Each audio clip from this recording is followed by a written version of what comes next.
Rero neza uyu munsi tugiye kubabwira ku busobanuro bw'amazina. Uyu munsi rero turaza kubabwira ku izina Belize.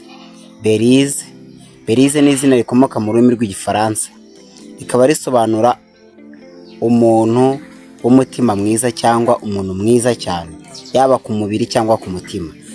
Belize rero bivuga nk'uko mubyumvise, ni umwiza ku mubiri cyangwa ku mutima. Abantu bitwa rero ba Belize bakunda kurangwa n'umutima mwiza, ni abantu bakunda kwitonda cyane. Akenshi usanga bagira ubwitonzi, usanga ari abantu bahorana akanyamuneza. Ba Belize usanga ari abantu bafite umutima mwiza, bagira urukundo, bita ku bandi.